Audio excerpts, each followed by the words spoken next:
I've got the top 3-in-1 chargers on the market from Anker, Nomad, ESR, and Belkin, all capable of charging your iPhone with MagSafe, your Apple Watch, and your AirPods. But with prices rising and getting completely out of hand, which one should you actually spend your money on? From charging speeds to what's included in the box to magnetic strength to overall design and functionality, I'm testing all of them to see which one is the best choice for you. Use the chapters below or see a summary at the end of all chargers in the review. Starting with Anker, out of the box you're getting an included USB-C and 30-watt wall charger, both of which are pretty good quality and I'm happy with. And most chargers don't come with the wall cube, and 30 watts and up can be really expensive, so it's nice to see. Then getting to the charger itself. It's a really nice build quality here. It's got some weight to it, obviously, which is important, and we'll get to that in a sec. Nice matte sides to it as well. Anker is engraved. And then you see these reflective components in the hinge that look nice, and the bottom is rubberized, so it's not really going anywhere. On the back, there's an indicator light and USB-C port, and then you've got 3 chargers. The top is the MagSafe compatible charger up to 15 watts. It's official MagSafe, so you get the MagSafe logo and fast charging. The magnets are strong enough to align properly, but not as strong as some of the others that are on the market. But the weight of the base also makes it easy to grab the phone off of. Opening the charger, the hinge is really stable, giving you multiple viewing angles for your iPhone, which is nice. Inside is where you place your AirPods for charging wirelessly, and it's even reflective underneath, which is kind of a cool touch. Next, on the right side, we've got the Apple Watch charging tray that pulls out. This one is really flimsy, and I wasn't expecting it to move as much as it did.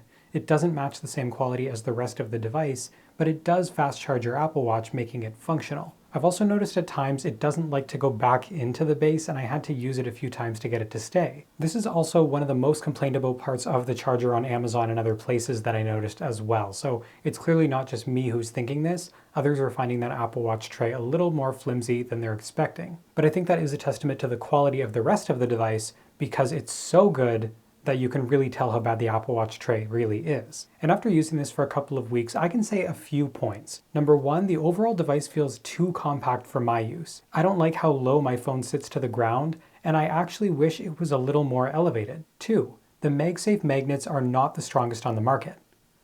3, because the Apple Watch charger is so low, you need to consider which band you're actually using, because sometimes the band will push against the surface and slightly take it off the charger, causing it not to charge. Number 4, it's compact enough to travel with, but heavy enough that you might not want to. And if it's too compact to use on the day-to-day and not compact enough to travel with, that sort of puts it in a weird position. And my last point, the price is crazy high. I would have expected a price of $100 to $120, but the retail price is actually $150 US, which feels really steep for what you're getting. It's got great build quality minus the watch, and I like it, but for the price, I don't love it.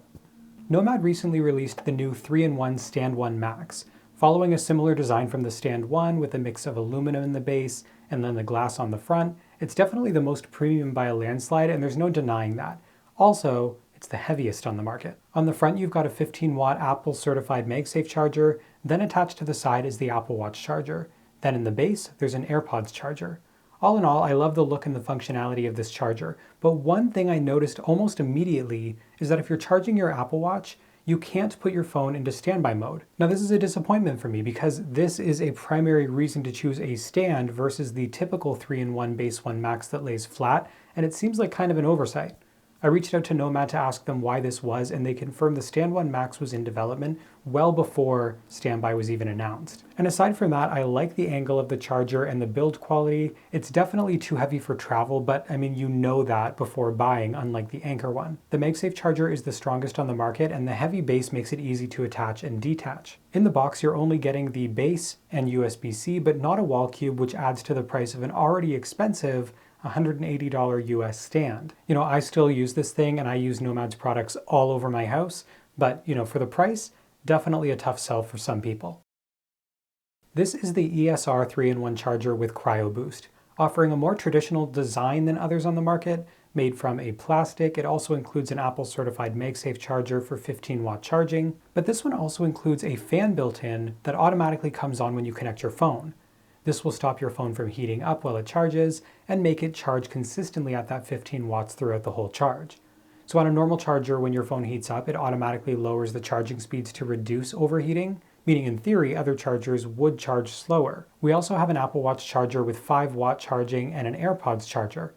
On the back, you get a USB-C outlet, and the box comes with a cable and a wall cube. On the front of the base, you might notice a button here which toggles the light and fan, and by default when you connect your phone, the fan turns on, meaning if you're only using this thing at the side of your bed, you're likely going to put your phone on it and then hit the button every single night. I really wish this was reversed so that I could choose to turn it on when I want it, as I typically don't want to hear that fan running, and if it is running, you will notice it. This ESR stand hits everything on the checklist.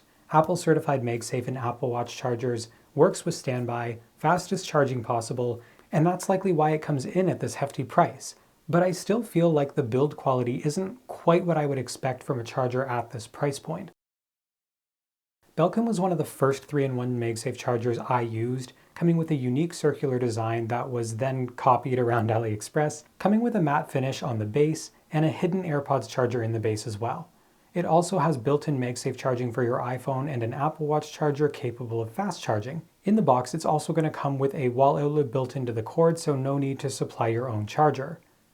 My quick summary of this one is that it does the most best. It has the ability to charge all of your devices. It also allows you to use standby mode with your phone while charging your watch. And it does all of this really nicely with this design. Now my only problem with this thing is the matte finish on the base. I've used this charger a lot, but I find it to be a dust magnet and always ends up looking dirty, and its finish is extremely hard to clean. Now if you can get past it, or you somehow live somewhere without any dust, then it's great. But my second problem here is that nothing is adjustable. No raising or lowering the stand, no tilting the Apple Watch or MagSafe puck. It's very much what you see is what you get. And lastly, I've had this thing for multiple years, but you can see how the ring has a visible ring around it. I imagine the others in the lineup will do the same over time, but I'm really seeing a clear ring from constant mounting of my phone over a long period of time.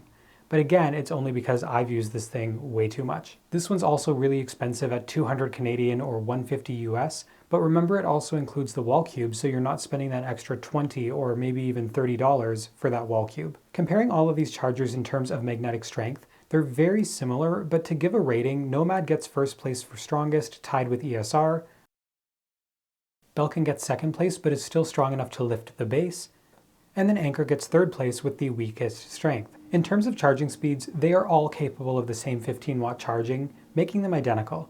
However, the ESR with the built-in fan keeps your phone cool, meaning it can continue charging at 15 watts for the duration of charging, leading to an overall faster charge than the rest of them. In terms of price, we've got ESR at $145 US, Anker at $150, Belkin at $150, and then Nomad at $180, plus, whatever wall cube you're adding on to that. I have to say, for the first time, none of them are my favorite. They all have trade-offs. Nomad was my top choice, but the limited functionality for standby, I can't recommend it as first place. And then ESR would have been my favorite for the best price and functionality, but the Cryo Boost being enabled by default is extremely annoying, and I wish it was off and then turned on manually when you need it. Anker is the most unique and portable, but to keep the right center of balance, it has to be really heavy, making it not that great for travel. And the Apple Watch charging drawer feels really flimsy. Instead, my top choice right now is the Belkin 3-in-1. Despite a base that's hard to keep clean, it does the best right now. The price is more than a lot of people want to spend, but personally, I'd rather spend a little more on something with the better build quality rather than saving a little and getting something worse, especially when they're all north of $150. Here's a summary that shows you the specs of each of them at a glance. And as always, even though I have my preference, it doesn't mean it's the right choice for you. Let me know which one you prefer out of all of these options, and if there's other chargers that you want to see reviews on, because if you like another MagSafe product, chances are I've tested it. Thank you guys so much for watching, and I'll see you in the next one.